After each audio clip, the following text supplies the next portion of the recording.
Il y a une maladie qu'on appelle la fatigue. Bonjour, bonsoir, chers amis abonnés. Tout dépend de quel côté du globe terrestre vous vous situez.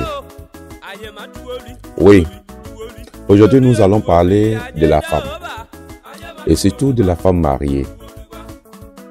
Comme on a l'habitude de le dire, donnons-nous conseils vivants. Toi, la femme mariée, ton lit conjugal est devenu un ring de catch ou de boxe. Tu es même contente d'avoir fatigué ton époux toute la nuit, d'avoir refusé le sexe à ton mari.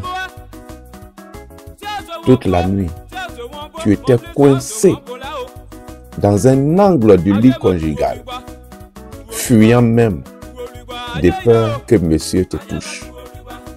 Monsieur était devenu comme une peste. Et le matin, tu lui poses la question s'il a bien dormi. Tu promets même dans ton cœur que cette nuit encore, tu vas récidiver pour que ton mari monte sur la montagne du Golgotha. Tu as des conditions même que tu lui poses. Il y a même un contrat qu'il doit signer d'abord, avant qu'il ne monte. Malgré tout ce qu'il fait, pour que tu sois heureuse dans ton foyer, des fois, tes problèmes viennent d'ailleurs.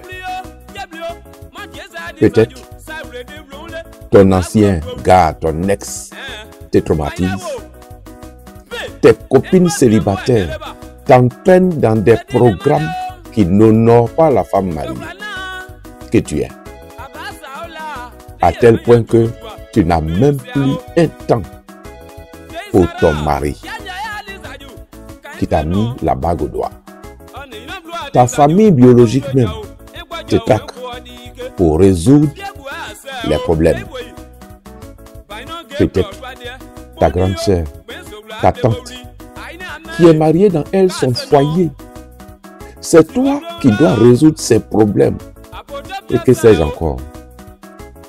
Si bien que tu n'as même pas le temps pour ton propre foyer. Bref, tu as vu, l'acte sexuel s'accomplit dans la joie. C'est la raison pour laquelle on s'arrange toujours pour aller au lit en joie, avec le cœur en joie. Par exemple, après une journée, une soirée bien arrosée. Mais toi, c'est le moment que tu choisis pour régler tes comptes et gâter l'atmosphère et la bonne humeur de ton homme. Tout le temps, quand monsieur veut monter sur la colline pour prier, c'est toi qui es tout le temps fatigué. Tu t'occupes de tout, sauf de ton foyer. Chez toi, tout est prioritaire, sauf les conditions de vie de monsieur. Pourquoi le sexe a donné à ton mari l'ouverture que tu vas faire? Pourquoi ça ne fait pas partie de ton programme aussi? Mais dans ce cas, pourquoi t'as-t-il épousé alors? Je me rends compte que tu ne sais pas tout. Donc, tu as besoin d'une autre éducation. Peu importe tes diplômes. Viens écouter Marie-Ange, la coach des coachs. Écoute bien ce qu'elle va te dire. Merci. Il y a une maladie qu'on appelle la fatigue. La fatigue. Hein? Ça là, très souvent, c'est les femmes mariées qui ont cette maladie-là. La fatigue, c'est une maladie. Très souvent, là, c'est la maladie des femmes mariées. La fatigue. Et elle te délivre aujourd'hui. C'est que tu courais après le mariage, là. Tu as prié, tu as gêné. C'est que tu as fait d'autres, mais sont allés faire des bagbaguis, sont allés faire des choses. Hein? pour pouvoir avoir un homme, pour pouvoir se marier. C'est que tu t'es marié là. C'était dans quel but? Tu penses que quoi? Il a des soeurs qui peut envoyer chez lui là-bas pour aller manger sa nourriture. Et puis il va s'occuper d'elle. Si c'est pour ça là, il y a sa maman qui est là. Maintenant, si ce sont ses habits là, il y a blanchisseur du quartier, il y a pressing. Si c'est nourriture là, des restaurants. C'est que la seule chose qu'il ne peut pas faire comme ça, c'est que c'est un homme qui est posé là, qui ne peut pas se promener pour faire là. C'est le sexe. C'est que quand vous entrez dans le foyer là, vous avez cette maladie là, la fatigue. La fatigue. Je suis fatiguée. Mais si je suis fatiguée, je fais comment? Quand tu étais chez tes parents là-bas, tu n'étais jamais fatigué. C'est quand tu es rentré dans le foyer là. C'est que surtout quand tu as mis barre au doigt là, c'est fini. Tu lui as mis la corde au cou et tu vas venir maltraiter le pauvre monsieur. Parce que quoi? Le sexe là, c'est très important chez l'homme. Le sexe, très important. Si tu veux un foyer stable, un homme épanoui, c'est seulement parlant. Il faut l'aider à s'épanouir, sexuellement parlant. Oui, c'est pour ça que tu es là, ma chérie. À 80% là. C'est pour ça que tu es assise dans sa maison. C'est pour ça qu'il allait dépenser. Il a fait tout. C'est comme on dit, on va vous marier là. C'est que tous les amis vont les citer. Il faut faire ceci. C'est ça qui est à la mode. C'est ça qui est à la mode. C'est ça qui est à la mode. C'est que le gars il dépense jusqu'à à cause de ce petit jardin là. Une fois que tu rentres là, tu fermes tes cuisses comme ça. Bah, tu mets cadenas. Il ne peut pas rentrer là-bas comme ça quand il veut. Pourquoi? Pourquoi? Tu cherches un colocataire ou bien, tu cherches un tuteur ou bien, tu cherches quelqu'un qui va s'occuper de toi, qui va financer tes projets, ça te fait briller. Et puis, lui, c'est que quand tu fais toi, il pense qu'il attend quoi en retour de toi? Il attend quoi? Qu'est-ce que tu peux lui offrir? Qu'est-ce que tu peux? C'est que les enfants là, c'est le fruit de ce tas là qui sont les enfants. Non, ce ne sont pas les enfants. Ce ne sont pas les enfants. Tout c'est Rukasa qui l'a fait là, ce qu'il attend là, c'est ce petit jardin là.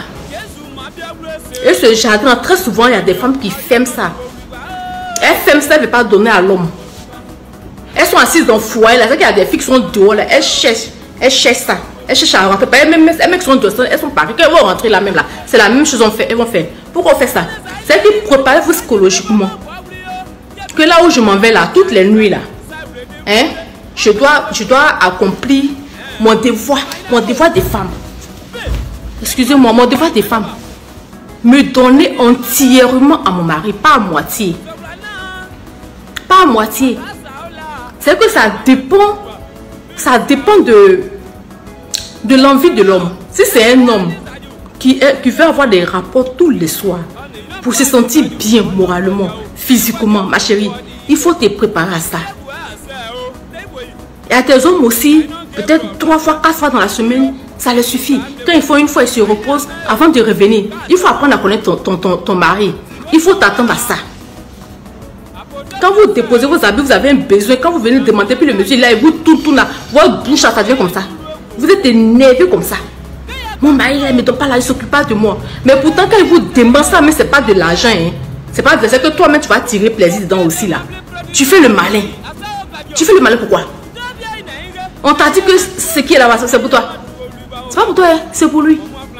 Depuis le jour où tu as dit oui à la mairie là, hein? C'est ça qu'il allait chercher. Il te dit ça aujourd'hui. Si on veut bien voir là, c'est ça qu'il allait chercher. Maintenant, il vient, le pauvre monsieur. Il veut rentrer dans ton jardin, tu ne veux pas. Il veut faire ici, tu ne veux pas. Non, tu aimes trop ça. Ah, je ne suis pas maté là. Ah, je suis fatiguée. Tu n'as pas vu que je suis fatiguée? Hein? C'est quand tu t'es levé depuis le matin jusqu'au soir là, tout ce que tu as fait là. Dans ton programme, il n'y a pas ça dedans. C'est quand tu es levé maintenant, je dois accompagner les enfants à l'école, je dois aller faire le marché, je dois venir préparer, je dois faire ceci, je dois faire cela. C'est que dans ton programme de la journée là, depuis 6 h jusqu'à 6 h du lendemain là, le sexe, ce n'est pas dans ton programme. Mais il faut mettre ça dans ton programme aujourd'hui. Mais ça, parce que quand tu fais ton programme là, hein, quand tu arrives à chose à 22 h, généralement à 22 h, c'est là beaucoup vont au lit. Quand tu arrives à 22 h, il faut te dire que il y a un autre truc qui doit se passer dans cet espace de temps là. De 22 jusqu'à 6 h là. Il y a quelque chose qui doit se passer. Donc il faut être préparé à ça psychologiquement. Donc il ne faut pas gaspiller toute ton énergie la journée. C'est que parfois l'homme s'en prend ses ventes. Des fois, ils prennent 3 servantes. Ils font tout. Fais l'activité libérale, je vais financer. Tout ça là pour avoir ton jardin. Mais malgré tout ça là, tu ne veux pas. Mais si tu n'aimes pas ça, reste chez tes parents là-bas. Si tu n'aimes pas ça, reste chez tes parents. Quelqu'un va te prendre, va te nourrir, va t'habiller, va te soigner. Il va t'occuper de tes parents. C'est que ce petit que tu vas lui donner là, c'est pas là. Tu vois, le pauvre monsieur, sur une semaine, il est sur toi. Tu n'es pas prête. Si quelqu'un qui veut avoir une bonne vie, ne pas faire de bêtises là, il oublie de supporter, puis il souffre dans son cœur, il soupire, il gémit. Le monsieur, mais il faut travailler, il ne peut pas avoir un bon rendement. Parce que ça là, ça contribue à l'équilibre mental de l'homme. C'est qu'un homme qui se lève, qui a été bien géré la nuit, qui a été bien géré, qui se lève le matin là, son visage là, c'est que je ne sais pas quel mot utiliser. Il est heureux. Il est heureux, il est content, tu vas le voir. Il cause avec toi, il est à tes petits soins, causerie, il va t'appeler, des petits comme ça. Vous n'avez pas remarqué ça?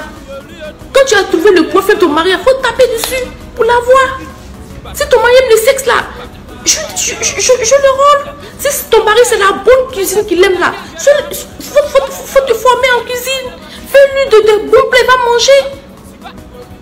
Mais là, si c'est un mari qui aime le sexe, tous les hommes aiment le sexe. Mais il y a des gens, il y a un degré, il y a des hommes, il y a un degré qui est très élevé.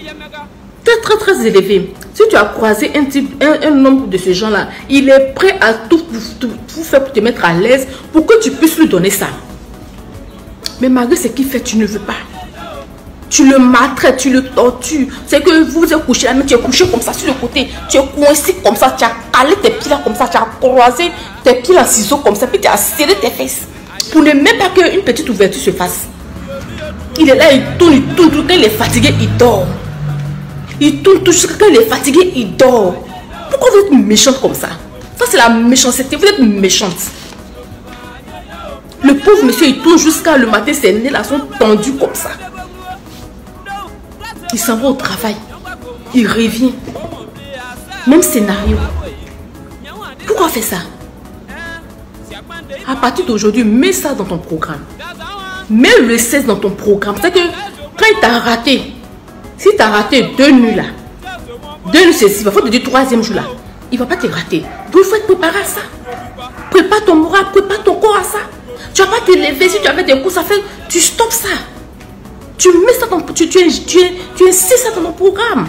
Tu te dis qu'au moins chaque 3 jours, bien chaque 2 jours, mon mari aura besoin de moi. Dans ton programme, tu mets ça à la maison, trouve un temps pour te reposer, tu dors bien, tu te reposes bien. C'est que si tu as raté 2 jours, 3e jour là, toi-même va avec ton mari. Parce que tu as pris le temps de te reposer, de te ressourcer.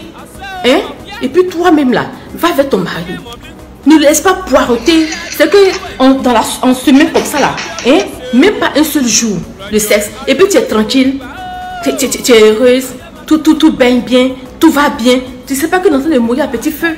Tu sais quelle idée traverse ton esprit. Est-ce que tu sais un peu? Est-ce que tu sais un peu? C'est dangereux ce que vous faites là. Arrêtez ça. C'est pas bon. Arrêtez ça. Donnez le sexe à votre mari. Donnez le sexe au moins 3 fois dans la semaine. Pour ne pas dire 4 fois, pour ne pas dire toutes les nuits. Donnez-lui le sexe. Si le mien refuse, il n'y a pas de problème. Tu dors. Mais il faut être toujours prête à ça. Il faut être toujours prête à répondre. Oui. Quand tu fais ça là, l'homme il est stable. L'homme il est heureux. Et puis il va te communiquer cette joie là. Il n'aura que la joie dans la maison. Mais quand tu refuses de faire ça, je vous assure que quand toi femme tu n'as pas l'argent, tu es galère, puis tu commences à avoir par lui façon là. C'est comme ça lui aussi s'y sent. Et quand c'est comme ça les répercussions, c'est toi qui vas les recevoir. Donc femme, revoyez ça. Insérez ce programme dans votre programme quotidien. Si ça n'a pas eu lieu, au moins tu as mis ça dans ton programme. Mais dis-toi que chaque soir, ou bien chaque 2 jours, ton mari il viendra avec toi pour le 16. Donc mets ça dans ton programme. Ménage-toi la journée. Trouve un temps pour te reposer. Rien que pour ça, oui, rien que pour ça. Tu verras que les choses iront bien. C'était mon petit coup de ce matin. Portez-vous bien. Je vous aime.